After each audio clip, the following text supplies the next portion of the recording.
विनम्र श्रद्धांजलि देता हूं। उनके परिवारों के प्रति मैं संवेदना व्यक्त करता हूं और मैं वहां की पार्टी की इकाई से भी आग्रह करूंगा कि इन सभी परिवारों को हम पूरी तरह संभालें, परिवारों की आवश्यकताओं की ओर देखें।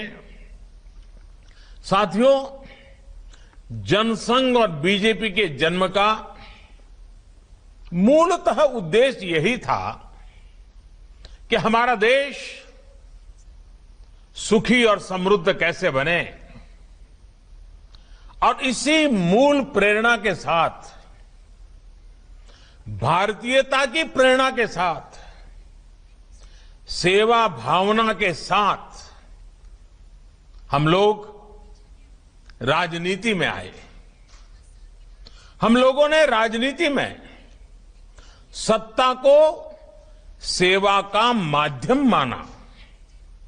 हमने कभी भी सत्ता को अपने लाभ का माध्यम नहीं बनाया।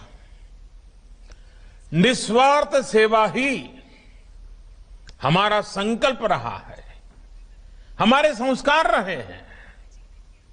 हमारे यहां कहा जाता है, यथा यथा स तृणे तुष्यय, यथा यथाय तुष्यत तथा संतोष ये तुम। अर्थात जिसकी हम सेवा करते हैं उसका सुख ही हमारा संतोष है।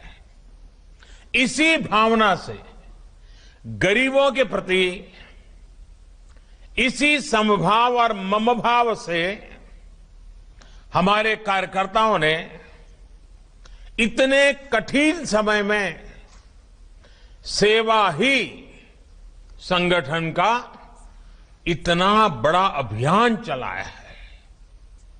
आज जो मैंने प्रेजेंटेशन देखा तो मुझे सच में बहुत अचरज हुआ। मुझे मालूम था कि कोरोना काल में आप निरंतर काम कर रहे हैं, लेकिन लॉकडाउन की मुश्किल परिस्थितियों में जब सब कुछ बंद था और ये बीमारी कभी भी हमारे गले पड़ सकती है, ऐसा भय का माहौल था, लेकिन आपने समर्पित भाव से लाखों करोड़ों लोगों का जीवन आसान करने के लिए जो भी कर सकते हैं किया है। आप उनका सहारा बने हैं, उनके साथी बने हैं। ये बहुत ही बड़ा काम है। किसी ने मास्क बनाकर लोगों में बांटे, किसी ने घर घर गरीबों को राशन पहुंचाया, तो किसी ने प्रवासी कामगारों का जिम्मा उठा लिया। कितने ही कार्यकर्ता ऐसे हैं जिन्होंने तो 2, 4, 10 गरीबों को एक तरह से अपने परिवार का ही सदस्य बना लिया। जिसकी जितनी क्षमता थी उसने उससे ज्यादा करने की कोशिश की। अब देखिए, राष्ट्रीय अध्यक्ष जी ने का उदाहरण, अपने घर से रोज 500 परिवारों के लिए खाना बनाना और पहुंचाना, और वो भी 3 महीने तक। ऊपर से नीचे तक यही हमारे संस्कार रहे हैं। और इतना सब करने के बाद भी छोटे मोटे तो लाखों कार्यकर्ताओं ने काम किया। कहां सबकी तस्वीर टीवी पे आई है, कहां सबका नाम अखबार में छपा है, कहां अपने गांव के बाहर कौन जानता है। फिर भी सेवा परमो धर्मः, निस्वार्थ भाव से काम करते रहना। साथियों, दुनिया की नजरों में आप कोरोना काल में काम कर रहे थे, ये सच्चाई होने के बावजूद भी मैं मेरे नजरिए से कहूं, अगर खुद को कसौटी पर कस रहे थे, ऐसा मैं कह सकता हूं, आप अपने आदर्शों और व्यवहारों के बीच अपने आप को तपा रहे थे। साथियों, एक आधा आफत आई तो आपने उस आफत को भी अवसर में बदल दिया। ये कोरोना हमेशा इस बात के लिए तो याद रहेगा कि भारतीय जनता पार्टी ने अपने आप को एक डिजिटल एडिशन के रूप में डेवलप कर दिया है। हर कार्यकर्ता डिजिटल एक्टिविटी करने के लिए माहिर होता जा रहा है। अवसर ये कि आप ज्यादा से ज्यादा लोगों की सेवा कर सकें, ज्यादा से ज्यादा लोगों की तकलीफ कम कर सकें, उन्हें इस मुसीबत से उबार सकें। जिस पार्टी के इतने सैकड़ों सांसद हो, हजारों एमएलए हो, फिर भी वो पार्टी, उसका प्रत्येक कार्यकर्ता सेवा को प्राथमिकता दे, सेवा को ही अपना गंतव्य और मंतव्य माने, जीवन मंत्र माने। भारतीय जनता पार्टी के रूप में एक कार्यकर्ता के नाते मुझे बहुत गर्व होता है, बहुत आनंद होता है कि हम सब ऐसी संगठना के साथी हैं, सदस्य हैं। साथियों, ये विनम्रता, ये प्रेरणा हमें जनसंघ के जमाने से लेकर अब तक जो 4-4, 5-5 पीढ़ियों ने तप किया है, उस परंपरा से हमारे अंदर ये संस्कार संक्रमित हुए हैं। उनकी तपस्या से हमें ये सब मिला है। और जब हमारे पुरोगामियों की तपस्या से हमें ये मिला है, तो हमारा ये काम, हमारे ये संस्कार, हमारा ये व्यवहार, हमारा ये समर्पित जीवन आगे की पीढ़ियों के लिए भी प्रेरणा का कारण बनेगा, प्रेरणा देता रहेगा। साथियों, भारतीय जनता पार्टी अगर इतना कुछ कर पाती है, तो इसके पीछे हमारी एक और बहुत बड़ी विशेषता है। हमारा संगठन कार्यकर्ता से अध्यक्ष पद तक, ये जो हमारी श्रृंखला है, हमारी संगठन की रचना है, हमारे संगठन में जो जीवंतता है, हमारे संगठन में जो संवेदनशीलता है, ये उसकी बहुत बड़ी ताकत है। राजनीतिक जो कमेंटेटर होते हैं, एक्सपर्ट्स होते हैं, वो हमेशा ऐसी बात करते हैं कि संगठन की शक्ति लगती है तो चुनाव जीते जाते हैं, चुनाव लड़े जाते हैं, वगैरह वगैरह। वो चुनाव के दायरे में ही संगठन को देखते हैं। अन्य राजनीतिक दलों के लिए शायद ये सच होगा, लेकिन भारतीय जनता पार्टी के लिए ये आकलन अधूरा है। साथियों, हमारे लिए हमारा संगठन चुनाव जीतने की सिर्फ मशीन नहीं है। हमारे लिए हमारा संगठन का मतलब है सेवा। व्यक्ति के जीवन में, समाज के जीवन में, राष्ट्र के जीवन में बदलाव लाने के लिए हर देश यज्ञ में आहुति देते रहना। हमारे लिए, हमारे संगठन का मतलब है सबका संग, सबका साथ, सबको लेकर के चलना है। हमारे लिए, हमारे संगठन का मतलब है सबका सुख, सबकी समृद्धि।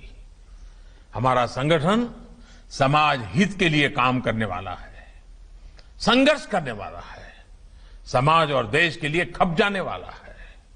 हमारे लिए हमेशा राष्ट्र प्रथम, नेशन फर्स्ट रहा है।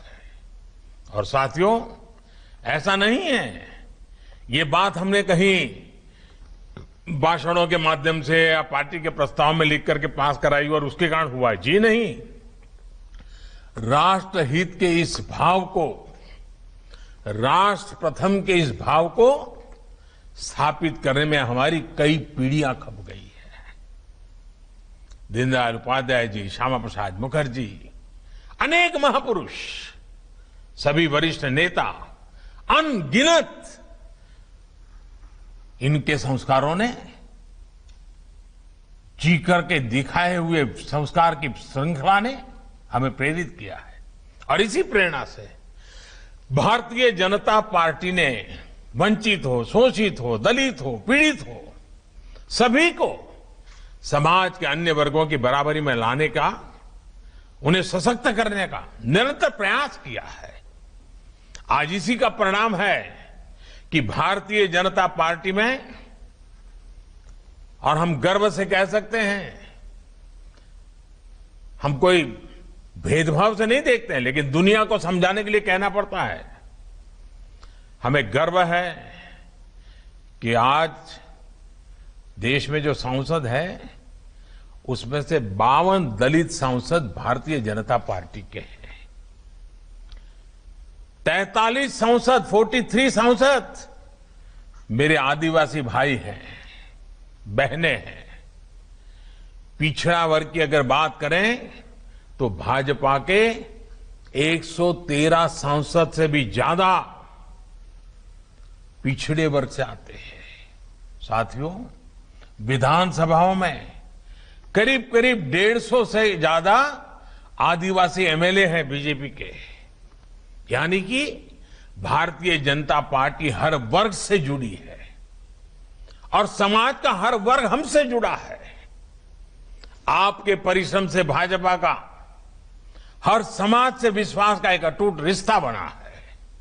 साथियों, वैसे राजनीति का मूल स्वभाव, हम लोग तो रोजबरोज जिंदगी को जीते हैं, मालूम है, राजनीति का मूल स्वभाव स्पर्धा होती है। लोकतंत्र का एक गुण भी है, लोकतंत्र में इसको अच्छा माना गया है, लेकिन एक समान लक्ष्य के साथ समान भाव से सेवा का काम संगठन की शक्ति बन जाता है। जब हम इस तरह का काम करते हैं तो एक टीम स्पिरिट पैदा होती है। इस तरह के कार्यों से व्यक्ति विकास और व्यक्तित्व का विकास भी नई संभावनाएं पैदा हो जाती है।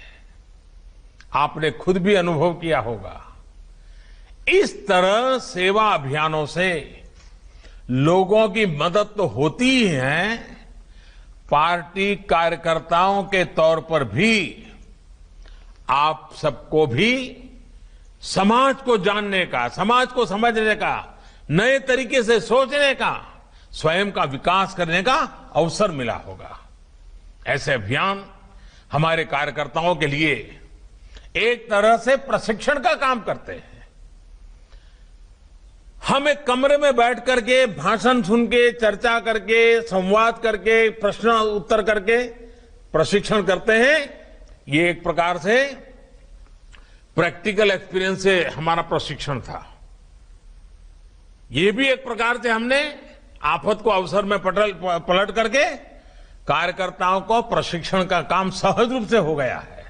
साथियों, चुनाव के समय आप सब जानते हैं कि हम लोग जनता के बीच जाते हैं, और जब जनता के बीच जाते हैं चुनाव के समय में अच्छी बुरी खट्टी मीठी कई बातें सुनने को मिलती है। कोई कहेगा ये नहीं किया, वो नहीं किया, कोई व्यंग करेगा, कोई निशाना साधता है, कभी वार पलटवार भी होते रहते हैं। ये सब होता रहता है। लेकिन आपने देखा होगा कि जब इस बार आप जनता के बीच गए हैं तो आपके अनुभव कुछ और रहे होंगे। और मैं चाहता हूं कि आप थोड़ा मन को याद कीजिए, इन 3 महीनों को आपको जनता जनार्दन जो ईश्वर का रूप होता है उसका साक्षात्कार हुआ होगा। याद कीजिए, इस दौरान आपने महसूस किया होगा कि समाज से आपको कितना कुछ मिला है। साथियों, कोरोना के संकट काल में समाज ने आपको स्नेह दिया है, आपको विश्वास दिया है। आप किसी गरीब की मदद कर सके, इसके लिए समाज ने आपको सामान भी दिया है और साधन भी दिए हैं और सम्मान भी दिया है। आप अगर अपने घर से कुछ राशन लेकर निकले तो कई और लोगों ने भी आपको कहा होगा कि कुछ राशन मेरी तरफ से ले जाइए, कुछ सामान मेरी तरफ से ले जाइए, आप भाई साहब जा रहे हो जरूर पहुंचा दीजिए। यही वो स्नेह है, यही वो ऊर्जा है जिसकी ताकत ने आपको कभी थकने नहीं दिया है। हमें इस ऊर्जा को समझना चाहिए, हमें समाज की शक्ति को समझना चाहिए। इस शक्ति को आत्मसात करना चाहिए, इसका साक्षात्कार करना चाहिए। मुझे विश्वास है आप ये करते रहेंगे, बीजेपी का हर कार्यकर्ता ये करता रहेगा, तो ऊर्जा का प्रवाह हमेशा हमें प्रेरणा देता रहेगा, पुरुषार्थ का नया नया नई ताकत देता रहेगा। लोगों के आशीर्वाद एक प्रकार से ईश्वर के ही आशीर्वाद होते हैं। ये आशीर्वाद बहुत बड़ी ताकत होते हैं। साथियों, आपने ये भी अक्सर देखा होगा कि ज्यादातर समय लोग जब मिलते हैं, सामान्य दिवसों की मैं बात करता हूं, उसमें भी जब आप सत्ता में हो तो सामान्य तौर पर लोग क्या करते हैं, कोई न कोई आपको मेमोरेंडम देंगे, मांग पत्र देंगे, और बहुत स्वाभाविक भी है। मतलब जरूरी नहीं कि लिखकर ही कोई मांग पत्र दे, लेकिन सार्वजनिक जीवन में आपको ऐसे लोग मिल जाएंगे जो मुंह जबानी भी आपको कुछ न कुछ बताते रहेंगे, ये होना चाहिए, वो होना चाहिए। कहीं कोई सड़क की मांग है तो कहीं कोई गड्ढा भरवाने की बात करेगा, तो कहीं कोई बिजली की बात करेगा। कई बार वो शिकायत के रूप में कहेगा, कई बार वो अपेक्षा के रूप में कहेंगे। ऐसे में कुछ नेता कार्यकर्ता सोचते हैं कि ये क्या है, जब देखो कोई न कोई काम, कोई न कोई मांग, कोई न कोई शिकायत। लेकिन साथियों, आप सभी सार्वजनिक जीवन में हैं, सेवा करने के लिए आए हैं, इसलिए हम सबको इसमें अंतर्निहित जो भाव है उसको समझना होगा। और ये कोरोना की लड़ाई में इसको समझने में हमें सुविधा मिली है कि यही समाज हम पे कितना भरोसा करता है, हम पे कितना स्नेह करता है, और संकट की घड़ी में हमारे साथ रह करके समाज की भलाई के लिए कैसे आगे आता है, इस शक्ति को हमने अनुभव किया है। इसमें अंतर्निहित भाव यही है कि आओ आप समाज की मदद करो। समाज ने आपको यह अवसर दिया है, हम सबको अवसर दिया है, हम सबको समाज ने इस काम के लिए चुना है, दायित्व दिया है। साथियों, हमारे समाज में दूसरों के लिए कुछ करने की, सेवा भाव की बहुत बड़ी ताकत होती है। हमें समाज की इस ताकत को पूजने का कोई अवसर छोड़ना नहीं चाहिए। और आपको तो संतोष होना चाहिए कि समाज ने हम सबको इस काम के लिए चुना है। सेवा करने के लिए ईश्वर ने हमें राह दिखाई है, जनता ने हमारा हाथ थामा है। समाज सेवा करना चाहता था, गरीब की मदद करना चाहता था, तो उसने हम सबको माध्यम बनाया है। साथियों, वैसे हम चाहें कार्यकर्ता की भूमिका में हो या सरकार में, वास्तव में हम देश की, गरीब की सेवा उसका एक माध्यम है। ये सरकार 6 सालों से इसी विचार के साथ काम कर रही है। हमारी राज्यों की सरकारें भी इसी विचार से काम कर रही हैं। देश ने सही समय पर लॉकडाउन का फैसला किया, तो आज दुनिया के मुकाबले भारत में हम कहीं ज्यादा लोगों की जिंदगी बचा पा रहे हैं। इस दौरान गरीबों को कम से कम दिक्कत हो, इसके लिए 2.25 लाख करोड़ रुपए के गरीब कल्याण पैकेज से लेकर गरीबों को अन्न के लिए, रोजगार के लिए सरकार ने विशेष योजनाएं शुरू की है। अभी हाल ही में हमें प्रधानमंत्री गरीब कल्याण अन्न योजना को सरकार ने दीपावली, छठ पूजा तक के लिए, यानी कि नवंबर अंत तक इसको बढ़ा दिया है। साथियों, 130 करोड़ देशवासियों ने हम पर हमेशा जो भरोसा किया है, हमें इस भरोसे को संभाल कर रखना है, सहज कर रखना है। हमें देशवासियों की आशाओं, आकांक्षाओं को, उनके सपनों को अपना सपना मान करके हमें काम करना है। वो अपना सपना मान करके खपना भी है।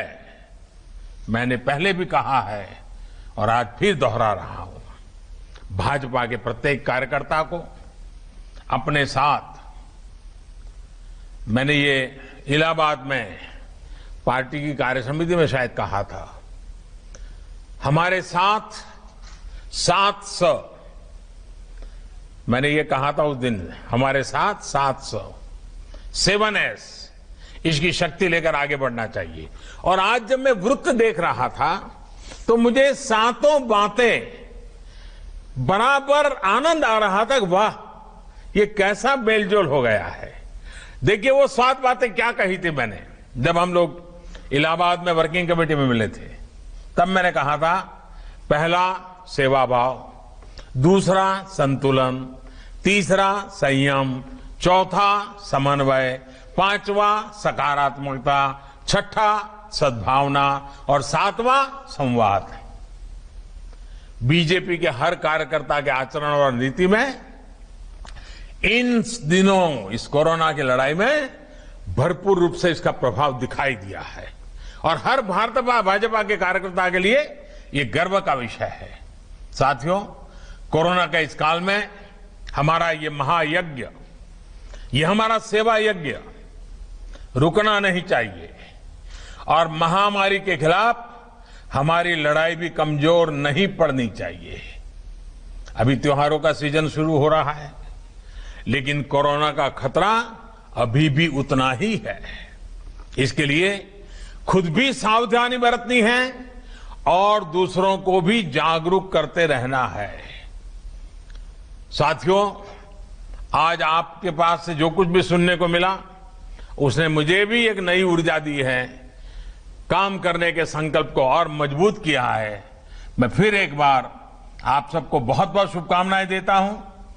मैं नड्डा जी को और पार्टी का भी अभिनंदन करता हूं कि मुझे, क्योंकि पहले तो प्रवास के कार्यक्रम होते थे, आप सबके दर्शन का मौका मिल जाता था, लेकिन इन दिनों कोरोना के कारण ये संभव नहीं होता है। आज आप सबको सुनने का मौका मिला, आपके दर्शन करने का अवसर मिला, मेरे लिए बहुत शुभ अवसर था ये। मैं फिर एक बार आपको बहुत बहुत शुभकामनाएं देता हूं। बहुत बहुत धन्यवाद।